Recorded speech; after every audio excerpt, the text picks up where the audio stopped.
저번 시간에 5-3번 문제 해설을 안 해가지고 제대로 해설을 못 했었는데 이거부터 다시 시작을 하고 가도록 하겠습니다. 미 글을 바탕으로 보기의 경수를 평가할 때 적절하지 않은 것을 고르래요. 경수는 어떤 할머니의 고통을 소개하는 방송을 보았대요. 여기서 알 수 있는 건 방송이라는 매체를 통해서 타인의 고통을 경험했기 때문에 이것은 간접 경험이라고 할 수 있겠죠.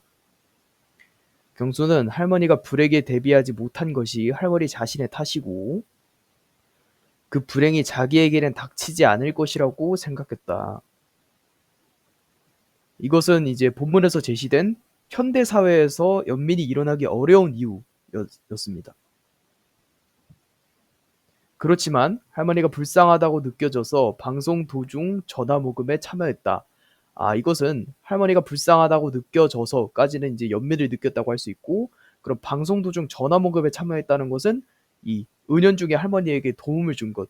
다시 말하면 이제 동정의 연민, 담을 쌓는 연민이라고 할 수 있겠죠?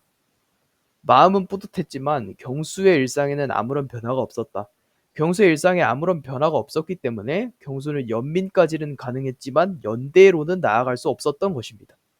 만약 경수가 연대로 나아갔다면 뭐 할머니와 같이 어떤 행동을 한다던가 아니면 자신의 삶에 좀 변화가 있었다던가 라는 결과를 보였겠죠.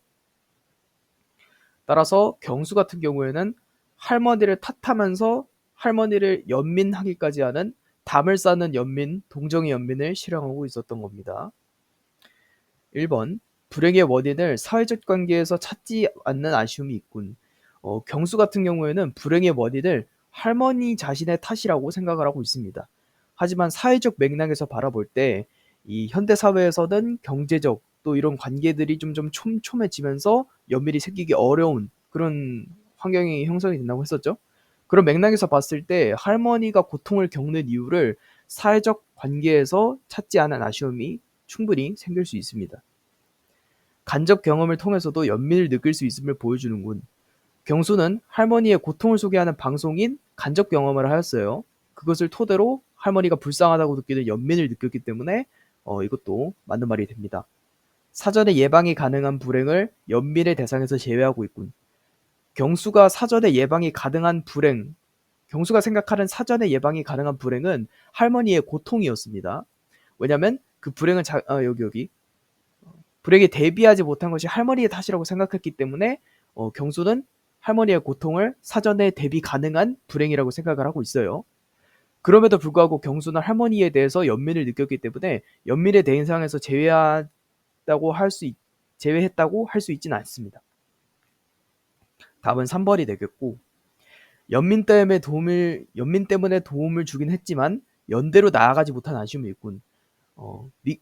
이어서 제가 말한 것과 마찬가지로 경수는 할머니와 담을 쌓는 행동을 했어요. 할머니가 불쌍하다고 여겼지만은 할머니 그 자체에서 불행의 원인을 찾고 자신은 그것을 대비할 수 있을 거라 생각하면서 자신에게 닥치지 않을 거라고 생각을 했기 때문에 할머니와는 담을 쌓았지만 은연중에 도움을 줬기 때문에 이것은 동정의 연민, 즉 연대로 나아가지 못한 연민이 됩니다. 타인의 비극이 나를 엄습할 수도 있다는 인식이 없이도 연민을 가질 수 있군. 이거는 맞죠. 왜냐하면 자신에게 닥치지 않을 것이라고 생각한 경수와는 달리 연민을 느꼈기 때문에 이것도 맞는 말이 되고요. 본문에서도 이를 찾아볼 수 있는데 이 연민의 조건에 보면은 우선은 우연히 닥친 비극이어야 되고 언제든 나를 엄습할 수도 있다고 생각을 해야 되지만 그러나를 기점으로 현대 사회에서도 이런 조건이 충족되지 않아도 연민이 생길 수 있을 가능성이 있다라는 뭐 그런 내용이 대충 전개가 되기 때문에 이거는 본문의 맥락적으로 보나 아니면 여기 보기의 맥락적으로 보나 둘 다 맞는 말이 될 수 있습니다. 이어서 오늘 배웠던 것은 단락 나누기. 단락 나누기의 이제 기초 중에서 두 문단으로 나누는 걸 배워봤는데 이 단락 나누기가 생각보다 흐름을 읽는 그 능력이 되게 요구가 많이 돼서 어려울 수 있습니다. 단락 나누기에서 뭐 대표적인 것을 몇 가지 들어보자면 우선 뭐 성질의 변화 이런 것에 따라서도 나눌 수 있고요. 뭐 내용의 반전 이런 것으로도 또 나눌 수 있고 이런 것들을 잘 캐치를 해야지 단락 나누기를 잘 할 수 있는 거고 근데 이게 이제 문제로 나오고 단락을 나누는 것이 문제로 나오고 이런 것이 아니기 때문에 물론 이걸 하면은 글을 좀 더 잘 체계적으로 이해할 수 있다는 장점이 존재하긴 합니다. 그래서 이걸 한번 나눠보도록 할게요. 오늘날 행해지고 있는 여러 광고 규제는 이런 공감대 속에서 나온 것인데, 여기서 이런 공감대라고 지시어가 하나 제시가 됐는데, 이거는 이 여러 문단 중에서 하나를 지금 발췌해온 것이기 때문에, 여기에서 말하는 이런은 뭐 여기 뭐가 없습니다.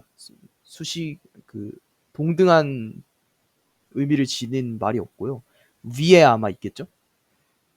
그런데 광고 규제라는 것은 광고에 대해서 제한을 둔다는 것이기 때문에, 이러한 공감대라고 한다면 광고에 어떤 문제가 있다라는 그런 공감대가 아마 형성이 됐을 가능성이 높겠죠.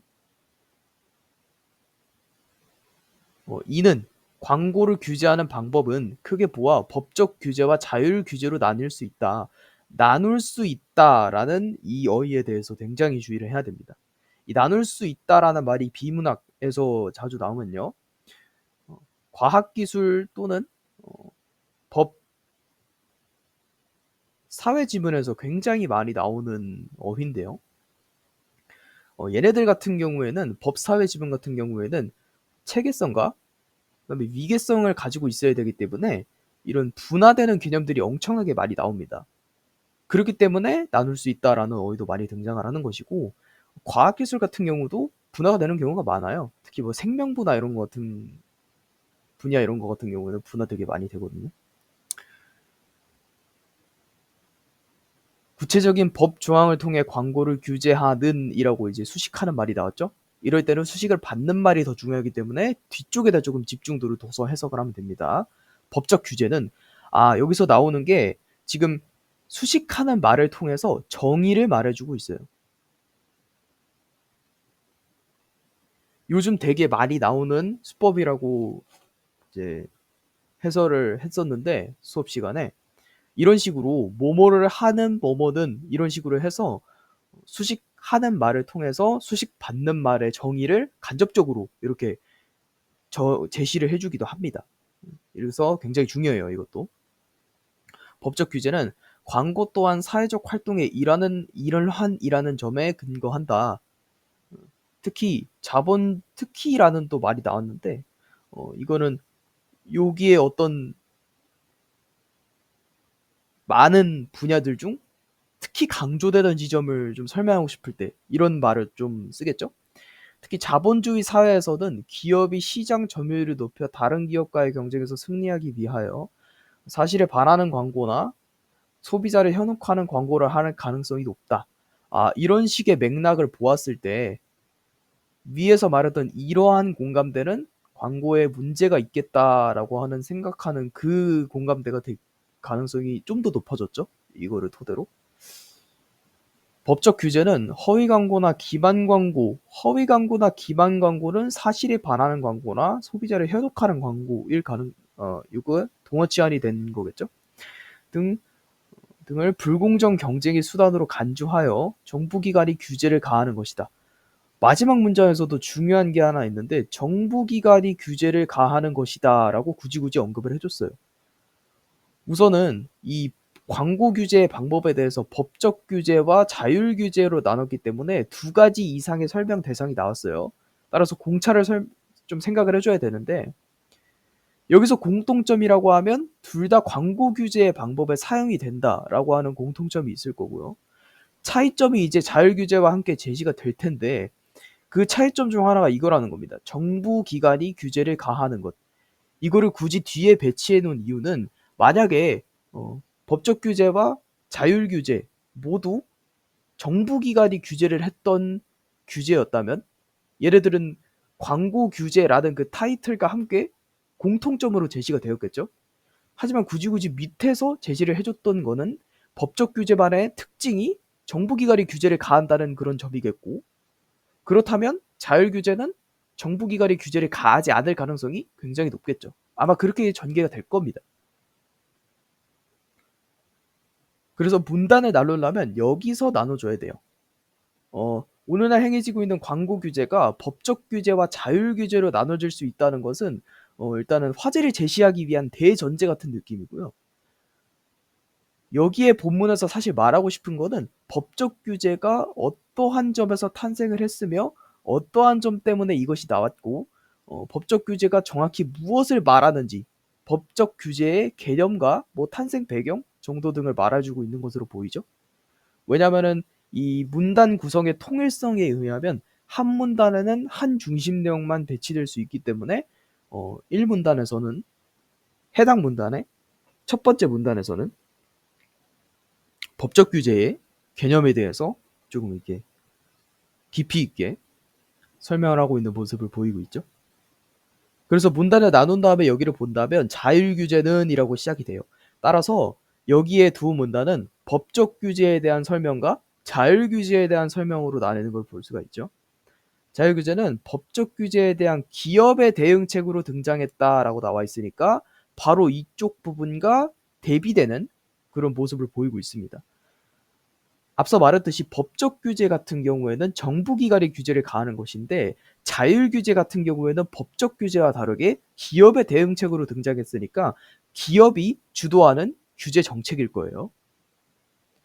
법적 규제가 광고의 역기능이라고 하면은 이런 허위 광고나 기반 광고 등을 통한 불공정 경쟁 이런 것들의 동어치환이라고 볼 수 있겠죠.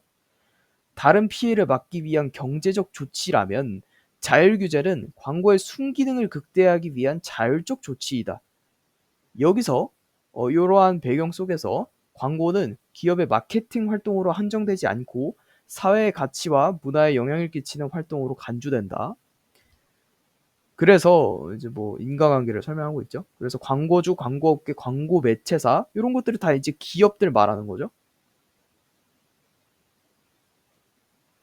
등이 광고 집행 기준이나 윤리 강령 이런 도덕적인 것들을 규칙 같은 것들을 정하고 이를 준수하고자 한다. 광고에 대한 기업의 책임감에서 비롯된 자율법적 규제, 수식하는 말과 수식받는 말. 그럼 여기서 알 수 있는 게 또 기업의 책임감에서 비롯된이라고 굳이 또 언급을 반복을 해줬으니까 자율규제 같은 경우에는 기업이 주도하는 규제 정책이라는 것을 확실하게 알 수가 있다. 그럼 여기서 공차를 설명을 하자면 여기서 공통점 같은 경우에는 둘 다 광고 규제를 위한 방안이라는 것이고 차이점이라고 한다면 법적 규제는 정부가 주도하는 정책이라는 것이고 자율규제는 기업이 주도하는 정책이라는 것이겠죠. 자율규제는 법적 규제를 보완하는 효과가 또 있대요.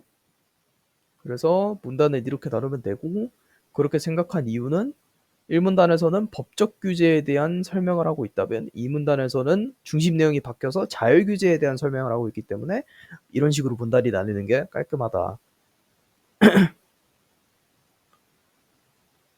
이것도 한번 보겠습니다.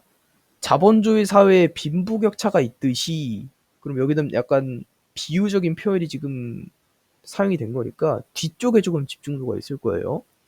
디지털 정보 사회에도 가진 자와 가지지 못한 자 간의 격차 요것을 갖다가 이제 빈부격차라고 동어치환할 수 있는 부분이 되겠죠.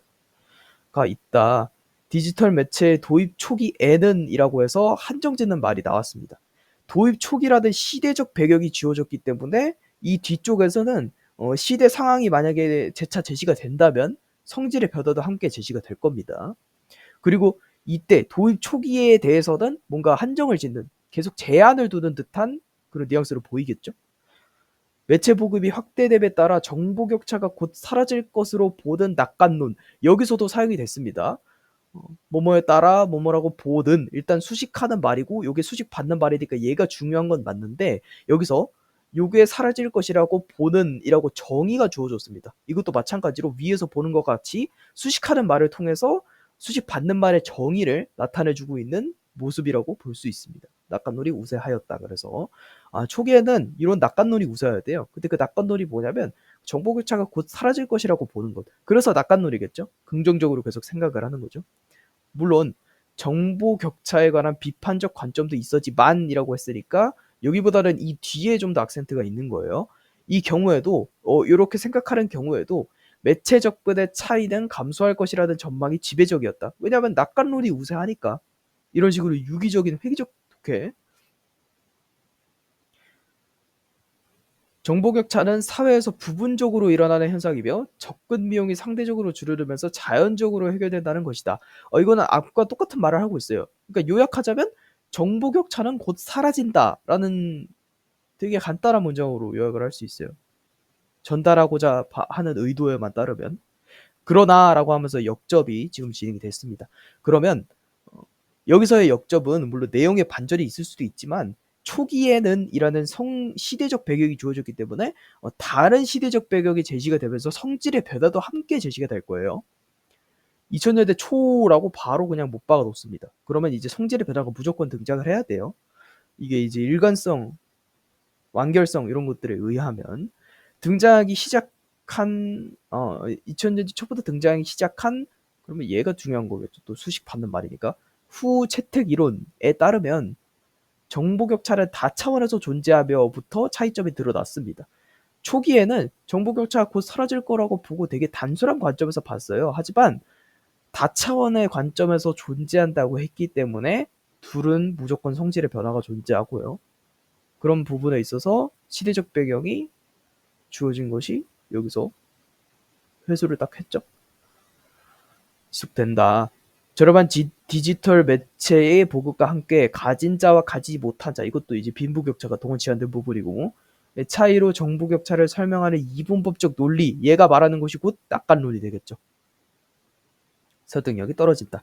그러니까 시대가 변하면서 보충하는 이런 이론이 나왔겠죠. 따라서 인과관계를 말씀해주고 있고, 정보격차 문제는 다각도로 접근해야 한다. 왜냐하면 다차원에서 존재하기 때문에.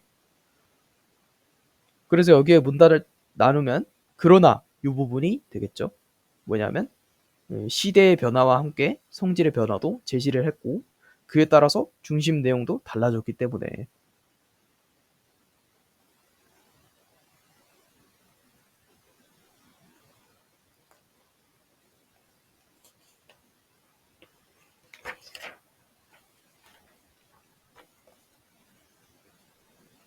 이것도 보도록 하겠습니다. 검사용 키트는 휴대성과 신속성 외라고 나와 있으니까 뒤쪽이 훨씬 중요한 겁니다. 이거는 다시 말하지만 여러 문단이 얽혀진 지문을 갖다가 일부를 발췌한 거기 때문에 요 앞문단에서는 검사용 키트의 휴대성과 신속성에 대해서 얘기했을 가능성이 되게 높아요. 정확성도 중요하다. 정확성이라고 나와 있습니다. 정확성이라고 하면 얼마나 정확한지에 대한 성질을 말하고 있는 거죠. 키트의 정확성을 측정하기 위해서는 키트를 이용해 여러 번의 검사를 실시하고 그 결과를 분석한다. 키트가 시로에 목표 성분이 들어있다고 판정하면 이를 양성이라고 한다. 여기서 아까 설명 안 했던 게 있는데 이쯤에 뒤에서 얘도 위양성이라고 하고 뭐 음성이라 위음성, 진음성 이렇게 여러 가지가 분화가 많이 돼요. 아까 전에 말했듯이 요 어디 있어? 요 법 사회 지문에서는 분화되는 개념이 굉장히 많이 나오거든요. 그렇기 때문에 수용도를 그려서 내 머릿속에 약간 각인을 시키는 것이 이미지화를 해서 각인을 시키는 것이 굉장히 중요합니다.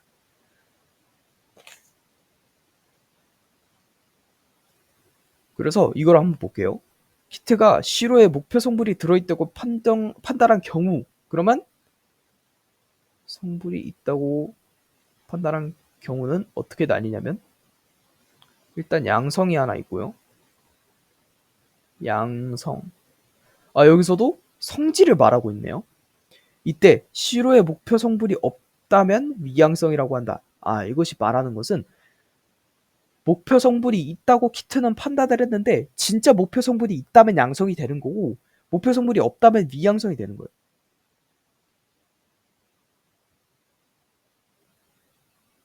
얘는 실제로도 있는 거고 얘는 실제로는 없는 거예요. 오류가 난 거죠. 오류.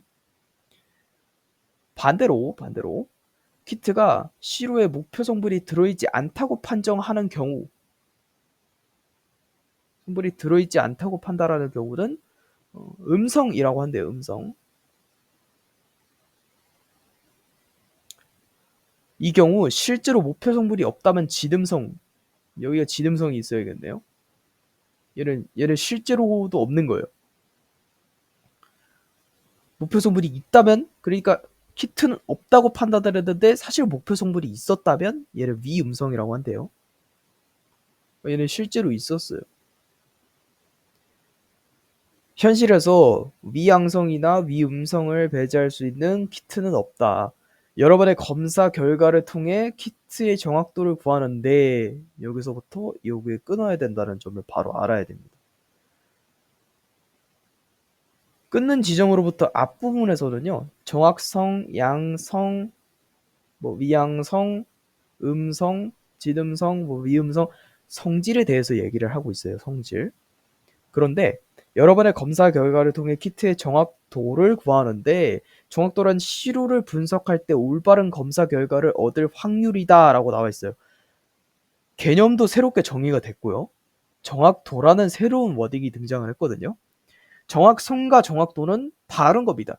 정확만 보고서 명사 위주로 이렇게 독해를 해버리면은 동어 치환들이 이상하게 할 가능성이 높아요. 하지만 정확성이라고 하면 얼마나 정확한지에 대한 그 척도의 성질이라고 말을 하는 거고, 정확도라고 한다면 얼마나 정확한지에 대한 척도의 수치 또는 확률 또는 뭐 부분 이런 뜻으로 풀이가 되거든요.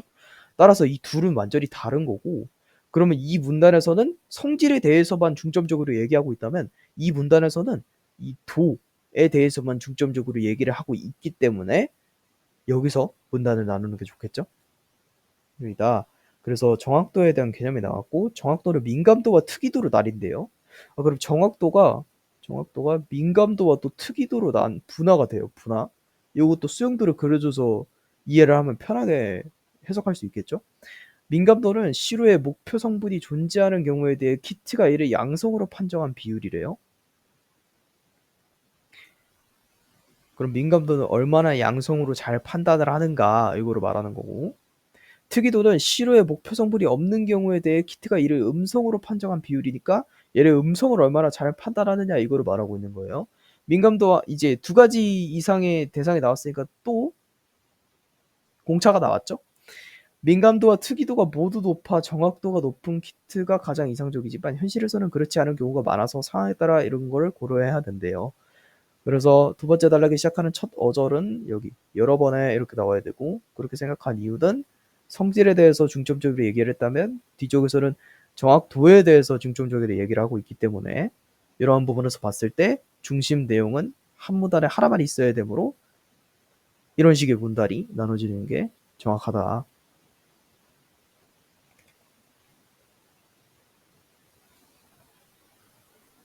네 번째 문제. 주차하거나 좁은 길을 지날 때 운전자를 돕는 장치들이 있대요. 요 장치들 중 차량 전후 좌우에 장착된 카메라로 촬영한 영상을 이용하여 차량 주위 360도, 얘가 이제 전후 좌우랑 비슷한 맥락이 되겠죠. 상황을 위에서 내려다본 것 같은 영상을 만들어 차 안의 모니터를 통해 운전자에게 제공하는 장치가 곧 돕는 장치들이겠죠. 운전자에게 제공되는 영상이 어떻게 만들어지는지 알아보자. 먼저 병렬적 배치를 지금 암시하고 있는 접속어가 등장을 했습니다. 이 경우에는 당연히 나열을 시작할 거고요. 그렇다면 문단이 여기서 나눠주는 게 맞겠죠. 왜냐면 화제를 제시했고 그 전 문단에서는, 그 뒷문단에서는 이제 병렬적 전개를 지금 예고하는 듯한 접속어가 사용이 됐으니까 이 뒤에서는 어떻게 영상이 만들어지는지에 대해서만 설명을 할 거예요. 근데 그 위에서는 화제 제시를 했기 때문에 둘은 중심 내용이 다르다고 볼 수 있겠죠. 차량 주위 바닥에 바둑판 모양의 격자판을 펴놓고 카메라를 촬영한대요. 그러면 격자판이 곧 바둑판 모양이다. 이 장치에서 사용하는 광각 카메라는 큰 시야각을 갖고 있어 사각지대가 줄지만, 왜냐면 큰 시야각을 갖고 있어요. 빛이 렌즈를 지날 때 렌즈 고유의 곡률로 인해 영상이 중심부는 볼록 가고 중심부에서 멀수록 더 휘어지는 형상, 즉 대등 렌즈에 의한 상위 왜곡이 발생한다. 이 상위 왜곡에 영향을 주는 카메라 자체의 특징을 갖다가 내부 변수라고 하는데, 이런 거 잘 봐야 돼. 내부가 있으면 외부가 있잖아요. 이런 식으로 반대되는 어휘의 워딩이 강한 어떠한 개념이 등장했다면 내부 변수, 그럼 외부 변수도 반드시 등장을 할 가능성이 높습니다. 하며 왜곡 개수로 나타낸대요. 이것도 수용도를 그려서 좀 이해를 해보자면, 상위 왜곡. 상위 왜곡에 영향을 주는 어떠한 변수가 내부 변수였고, 이거를 표현할 때는 어떻게 표현을 하냐면 왜곡 개수로 표현을 한다.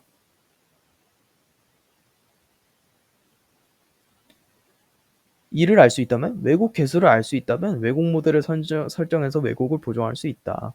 아, 지금 이런 식으로 사각지대가 줄지만은 굴곡에 의해서 문제가 형성되고 그거를 내부 변수라고 하고 뭐로 나타내고 문제 상황이 먼저 제시가 됐어요.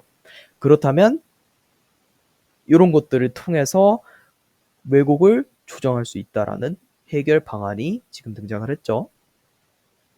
유물의 법칙. 한편 전환입니다. 근데 여기서 전환은 그 완전히 글의 내용을 바꿔버리는 것이 아니라 이 바둑판 모양의 격자판을 펴놓고 카메라로 촬영한다. 이 분야 안에서 이러한 방법이 있었다면 전환해서 이러한 방법도 있었다. 라고 하고 이제 전환을 해주고 있는 거예요. 하나의 카테고리 안에서 전환을 하고 있어요. 차량에 장착된 카메라의 기울어짐 등으로 인해 발생하는 왜곡의 원인을 외부 변수라고 한다라고 나와 있어요. 그럼 여기에 영향을 주는 것이 또 외부 변수가 있는 거예요. 촬영된 영상과 실세계의 격자판을 비교하면 영상에서 격자판이 회전한 각도나 격자판의 위치 변화를 통해 카메라가 기울어진 각도 등을 알 수 있으므로 왜곡을 보정할 수 있다. 마찬가지로 문제 상황이 제시됐으니까 해결 방안이 제시가 된 모습을 보이고 있죠. 그래서 여기서 한 편이라고 하는 거는 문장과 문장을 이어주는 접속어 역할을 한다. 여기 세 단락 나누기가 있는데 이거는 해설을 아직 안 했기 때문에 그냥 대략 제가 야매로 좀 분석을 해보도록 하겠습니다. 이누이트, 에스키모 하면 연상되는 것 중에 하나가 이글루래요. 이거는 어떤 점에서 보면 또 통념과 좀 비슷할 수도 있어요. 많은 사람들한테 지금 통하는 거기 때문에. 근데 비문학에서 통념이라고 한다면은 많은 사람들이 그렇게 알고 있지만 사실은 아닌 것, 사실은 잘못된 오류가 있는 것 이런 식으로 지금 판단을 할 수 있는데 한번 봅시다. 그들의 에스키모, 이누이트족의 주거 시설에는 빙서를 이용한 집 외에도 그럼 뒤에 좀 악센트가 있는 거죠. 목재나 가죽으로 만든 천막 등이 있다. 이글루라는 말은 이러한 가죽으로 만든 천막이나 목재 이런 것들 주거 시설의 총칭이었으나 눈으로 만든 집이 외지인의 시선을 끌어 그것만 일컫는 말이 되었다. 아 그러면 뭐 통념을 반박하는 내용은 일단 제시가 안 됐고 애초에 여기는 그렇게 중요도가 있는 그런 문장은 아니죠 또. 이글루라는 이름을 얻게 된 그 근원에 대해서 설명을 하고 있는 거기 때문에 이글루는 눈을 벽돌 모양으로 잘라서 반구 모양으로 쌓은 것이다. 이건 이글루에 대한 정의고요. 그냥 눈 벽돌로 만든 집이 어떻게 얼음집이 될까? 중요하고 이글루에서는 어떻게 난방을 할까? 중요하고 비문학 지문에서 이런 식으로 물음표가 나오는 것은 굉장히 주의를 해야 됩니다. 왜냐하면 대답해주는 사람이 없는데 혼자서 물음표를 썼다는 거는 자기가 대답을 한다는 거고 그것이 곧 문단의 구성 법칙 중에서 완결성을 보디디 보충을 한다는 거거든요. 이러한 물음표가 주어졌다는 것은 자기가 물어보고 자기가 대답을 해야 돼요. 왜냐하면 자기가 물어보면서 화제를 제시했기 때문에 본인은 그것을 무조건 설명을 해야 됩니다. 서술을 해야 돼요. 그래야지 이제 완결성이 갖춰지기 때문에 일단 이러고 나왔습니다. 이제 병렬적 구성을 암시하는 접속어가 나왔기 때문에 여기서 문단을 끊어주는 게 좋을 거예요. 세 단락 나누기니까 첫 번째 문단을 여기서 끊어주는 게 좋겠죠. 그래서 이 끊어주는 부분을 기준으로 첫 번째는 이러한 화제 제시들을 했고요. 그 위에는 뭐 이글루라는 이름의 근원과 이글루의 개념, 그러니까 뭐 그냥 전체적인 화제에 대해서 좀 얘기를 하고 있는 모습이죠. 그리고 눈벽돌로 만든 집이 어떻게 얼음집이 될까? 이글루에서는 어떻게 난방을 할까? 이거는 앞으로 전개될 내용을 두 개 지금 제시해줬다고 보면 될 것 같습니다. 그럼 마찬가지로 그에 대한 설명도 두 개가 나와야 되고 만약에 하나가 안 나왔다. 그럼 문제로 나올 가능성이 높다. 이런 식으로 생각을 하는 게 좋겠죠? 눈 벽돌로 이글루를 만든 후에 이글루 안에서 불을 피워 온도를 높인다. 이것이 말하는 것이 벽돌로 만든 집이 어떻게 얼음집이 될까를 지금 설명해 주고 있는 거고, 여기서부터 여기까지는 그 과정에 대해서 설명을 하고 있을 거예요. 온도가 올라가면 눈이 녹으면서 벽에 빈틈을 메워주고, 어느 정도 눈이 녹으면 출입구를 열어 물이 얼도록 한다. 이 과정?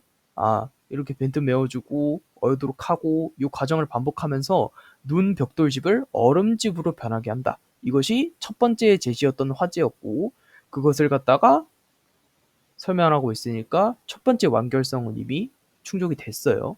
이 과정, 얼음집으로 변하는 과정에서 눈 사이에 들어있던 공기는 빠져나가지 못하고 얼음 속에 갇히게 되고요. 이글루가 뿌옇게 보이는 것도 미처 빠져나가지 못한 기체에 부딪힌 빛의 산란 현상 때문이래요.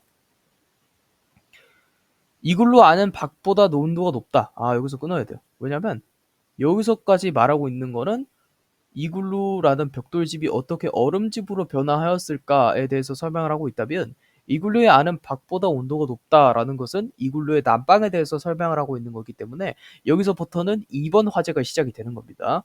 여기서부터는 1번 화제가 시작이 되는 부분이었죠. 그러면 1번 화제에 대한 설명이 여기 나와 있었고, 2번 화제에 대한 이게 제시가 됐고, 그 다음에 설명이 다시 당연히 제시가 되겠죠. 그러면 이 문단은 완결성을 충족한 문단이라고 볼 수 있는 거죠. 그 이후 밖보다 온도가 높은 이유 중 하나는 이글루가 단위 면적당 태양 에너지를 지면보다 많이 받기 때문이다. 이유 중 하나는 이라고 제시를 했기 때문에 다음은 뭐는 이런 식으로 또 병렬적 배치가 나올 거예요. 이유 중 하나라고 했기 때문에. 아니면 이유 중 하나라고 하고 또 제시가 안 되는 것도 몇 개 있긴 있어요. 왜냐면 이것은 단위당 태양 에너지를 더 많이 받는 이런 현상은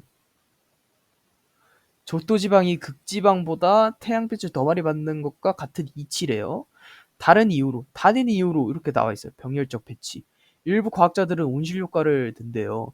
지구에 들어오는 태양 복사 에너지의 대부분은 자외선, 가시광선 영역의 단파이지만 지구가 열을 외부로 방출하는 복사 에너지는 적외선 영역의 장파래요. 일단 단파와 장파가 이런 것도 단파가 먼저 제시가 됐으니까 뒤에는 장파에 대한 설명이 나오겠지? 라고 예측을 하면서 독해를 할 수 있습니다. 단파는 지구의 대기를 통과하지만 복사파인 장파는 지구의 대기에 의해 흡수된대요. 여기서도 두 가지 이상의 대상이 제시가 됐으니까 그에 맞는 공차가 지금 제시되고 있죠. 이 때문에 얘는 흡수되고 얘는 통과하는 그런 이유 때문에 지구의 온도가 일정하게 유지된다. 이를 온실 효과라고 부른대요. 네, 온실 유리가 복사파를 차단하는 것과 같다는 데서 유래되었다. 이글루도 내부에서 외부로 나가는 장파인 복사파가 얼음에 의해 차단되어 이글루 안이 따뜻한 것이다. 이것이 바로 이글루의 난방에 대해서 말을 하고 있는 거기 때문에 이런 맥락에서 볼 때 여기서 끊고 여기서 이제 병렬적 배치, 여기서 끊고 새로운 화제로 전환, 이게 맞는 것 같습니다.